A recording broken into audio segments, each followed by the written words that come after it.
Najawiyah dalam perjalanan ke Taif, yang mudah-mudahan ini merupakan wawasan buat kita, ilmu buat kita, perjalanan Rasul dalam berdakwah.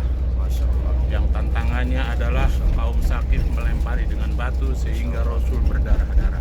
Disitulah Rasul mengadu. كاميرا دحين مليان فل وش هذا كله يوم كله كاميرا الفين ريال مخالفة ما شاء الله.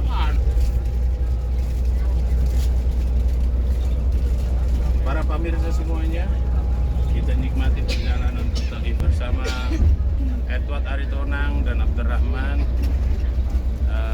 Mudah-mudahan siapa saja yang melihat video ini akan terpanggil ke Taif. Masya Allah. Tentunya adalah kita harus melakukan ibadah umroh yang awalnya di Madinatul Munawwarah untuk berziarah ke makam Rasul, kemudian dilanjutkan ke Makkatul Mukarramah untuk mengikuti ritual ibadah umroh. Dan kita di Madinatul Munawwarah pun banyak destinasi sejarah yang perlu kita pahami. Di sana ada yang namanya Masjid Quba, di mana masjid ini adalah masjid yang pertama dibangun oleh Rasul sebelum Masjid Nabawi. Setelah itu ada juga destinasi yang namanya Masjid Qiblatain. Yang sejarahnya Masjid Qiblatain adalah awalnya Rasul dalam beribadah serta umatnya itu menghadap ke Masjidil Aqsa. Lalu turunlah wahyu untuk berpindah ke Masjidil Haram, sehingga Rasul Shallallahu Alaihi Wasallam berubah menjadi 180 derajat menghadap ke Masjidil Haram. Dan maka itulah masjid itu disebut dengan Masjid Qiblatain. Dan di sana juga kita akan disuguhi dengan Masjid Abu Bakar, Masjid Sahabat Ali, Masjid Sahabat Umar, dan Masjid Sahabat Utsman. Sampai sekarang masjid itu pun masih berdiri kokoh, dan ini merupakan satu bukti bahwa perjalanan Rasul, dakwah Rasul dengan para sahabatnya begitu solid. Dan di sana juga terdapat Masjid Qumamah, di mana masjid ini dipakai oleh Rasul dalam melaksanakan ibadah sholat Idul Fitri dan Idul Adha. Dan di sebelah Masjid Nabawi kita bisa melihat makam Baqi, di mana makam Baqi adalah kuburan di mana istri Rasul Shallallahu Alaihi Wasallam Siti Aisyah dimakamkan di sana. Dan makam Baqi merupakan makam yang tertua di kota Madinah. Di sana pula terdapat sahabat Utsman serta anak-anak kanjeng Nabi kita Muhammad SAW. Ada Ibrahim, ada yang lainnya, serta cucu Nabi pun dimakamkan di sana yang bernama Hasan. Dan serta Husain, saudara kembarnya, dikuburkan di Karbala. Bapak Ibu hadirin sekalian yang berbahagia, melalui video ini pula kita juga bisa mengambil iktibar dari adanya Jabal Uhud, di mana Jabal Uhud merupakan saksi perjuangan Rasul, pertempuran antara kaum kafir Quraisy dan kaum muslimin.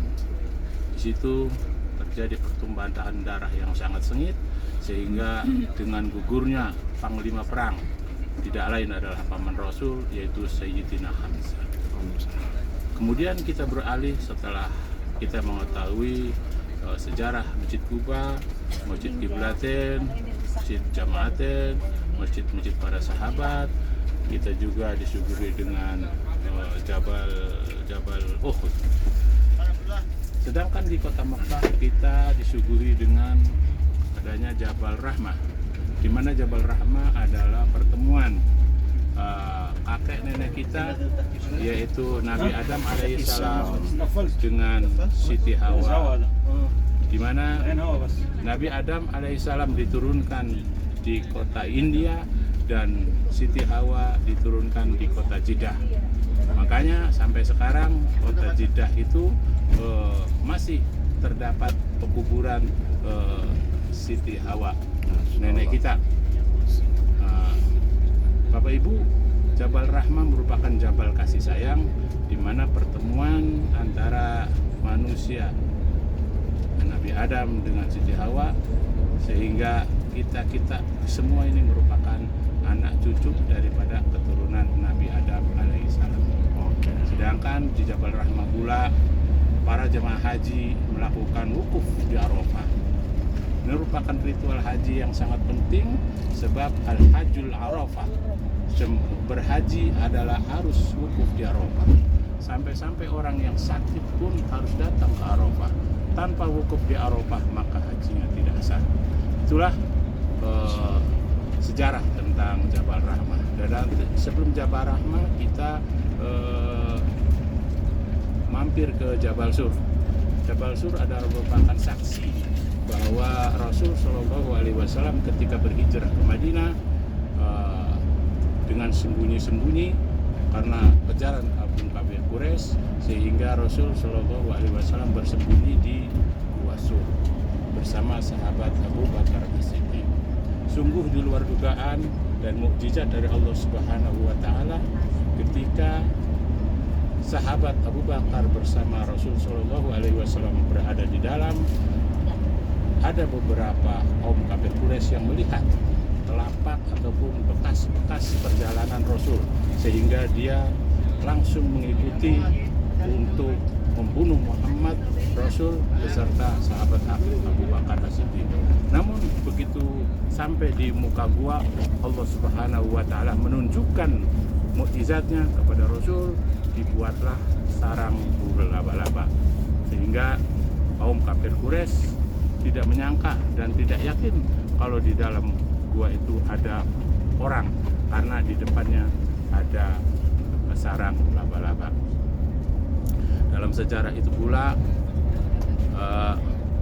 dikatakan oleh Kanjeng Nabi bahwasanya barang siapa yang melihat cicak boleh dibunuh sekaligus, karena waktu kejadian tersebut ada cicak yang berbunyi ketika Rasul SAW sedang bersembunyi di Gua Sur. Maka hampir saja kaum kafir Quraisy akan mendobrak itu gua karena adanya suara cicak yang menandakan bahwa di dalam gua itu ada orang. Namun Allah Subhanahu wa taala masih melindungi Rasul beserta sahabatnya. Nah, setelah kita melewati Jabal Rahmah, Jabal Sur, kita masih ada yang namanya Gua Hiro atau Jabal Hiro, di mana kita tahu semua bahwa Al-Quran, di dalam Al-Quran difirmankan Iqra bismi rabbikal ladzi khalaq khalaqal insana min 'alaq. Itulah wahyu yang pertama diterima oleh Rasul ketika Rasul Shallallahu Alaihi Wasallam berada di Gua Hiro, tempat untuk bersembunyi, bersemedi, untuk menenangkan hati pikiran. Dan ketika itu Rasul Shallallahu Alaihi Wasallam menerima wahyunya yang pertama dari Allah Subhanahu Wa Taala. Bapak Ibu hadirin sekalian yang berbahagia, mudah-mudahan Bapak Ibu mendapatkan wawasan walaupun sedikit, tapi ini merupakan penting buat kita semua sebagai umat Islam dalam menggali ilmu, dalam menggali wawasan kita agar kita dalam melaksanakan perjalanan ibadah haji maupun umroh kita tidak sia-sia. Kata Al-Imam Ghazali, an-nasu kulluhum mauta illa al-alimun wal alimuna niyamun illa al-amilun wal amiluna mukhtarun illa al-mukhlisun. Sesungguhnya manusia itu pada dasarnya mati kecuali orang yang berilmu, dan orang yang berilmu pun banyak yang tertipu kecuali orang yang mengamalkan ilmunya itu, dan orang yang mengamalkan ilmunya pun banyak yang tertipu kecuali orang-orang yang ikhlas. Mudah-mudahan kita semua menjadi orang yang ridho dan ikhlas. Demikian dari saya, wallahu muwaffiq ila aqwamit thoriq. Assalamualaikum warahmatullahi wabarakatuh. Demikianlah itu penjelasan singkat sedikit sejarah tentang perjalanan Nabi Muhammad SAW dan sejarah Mekah. Dan teman-teman, tidak lupa disampaikan kita sekarang masih dalam perjalanan. Sekarang kita sudah masuk di kota Taif dan kita akan menuju tempat yang dituju sesuai dengan jadwal yang insyaallah kita akan laksanakan hari ini. Dan teman-teman bisa kita saksikan ini suasana kota Taif. Teman-teman bisa dilihat.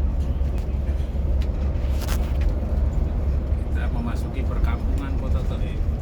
Inilah rumah-rumah warga Taif atau Garia Taif, kampung Taif. Lihat, kita bandingkan dengan rumah-rumah di Indonesia yang ada atap, yang ada genting, yang ada asbes. Namun kita tidak bisa melihat rumah-rumah Saudi ini ada genting karena jarang hujan. Namun walaupun kelihatan dari luar kelihatan kumuh, namun Bapak Ibu kalau sudah masuk ke dalamnya, subhanallah, bagaikan istana dan permadani. Itulah kelebihan orang-orang Saudi, walaupun penampilan rumahnya sungguh tidak baik ataupun tidak bagus, namun di dalamnya komplit. Semua rumahnya ber-AC, semua rumahnya punya karpet permadani yang sungguh sangat senang kalau ada tamu berkunjung.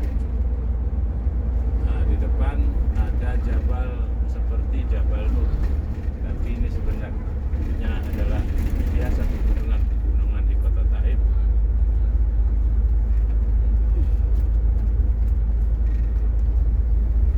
Kota Taif sama seperti halnya di wilayah lain, namun bedanya hawa yang sejuk dan dingin. Karena kota Taif dilindungi atau dinaungi oleh dua buah lembah, yaitu lembah Asir dan lembah Al-Adha. Masya Allah. Dan lihat perjalanan begitu rapi, tidak macet seperti Jakarta, apalagi Cipulir, apalagi Kebayoran. Jarak 2 kilo bisa 2 jam. Bentar. Artisnya Saudi, Jazirah Arab. Apa itu? Oh, Masya Allah.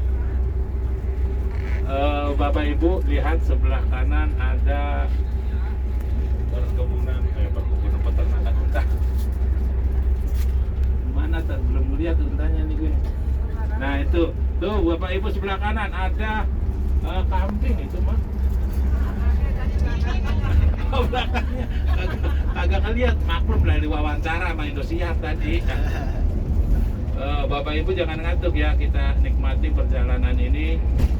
Kalau ada sesuatu yang aneh boleh ditanyakan tuh sama Ustadz Ahidin, ada di belakangnya, dipakai untuk sholat Id dan Idul Adha, Idul Fitri dan Idul Adha.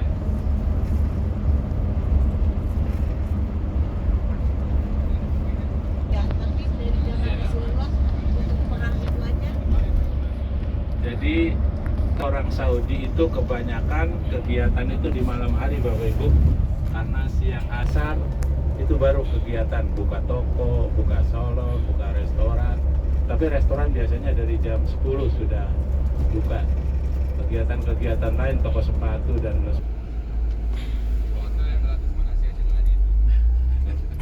ngitung nasi kagak makan-makan.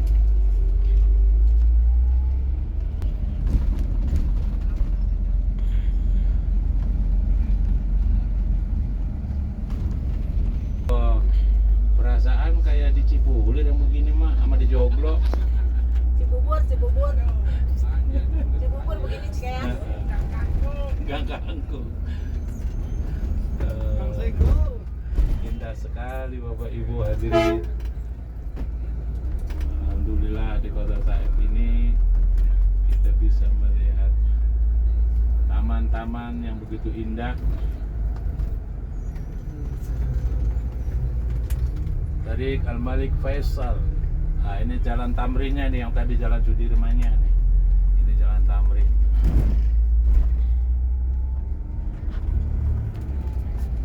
Sholat duha monggo, yang enggak juga nggak apa-apa, karena kreditnya tempat wudhunya, yang masih punya wudhu silakan masuk. Kita di sini nggak lama-lama lah ya. ya, dan hati-hati ya, saya ingatin. Ada copet segala macam gitu ya. Tapi kalau yang roh, Sekarang udah dihilangin malah itu. jadi Batuknya itu. kadang nangis, kadang apa gitu ya. Nah, di orang Arab ini kan dia madhabnya Hambali sama Maliki. Dia sangat menghindari khurafat dan bid'ah, sehingga dihilangkan tanda ada makamnya. Tapi orang menyangka itu apa? Wahabi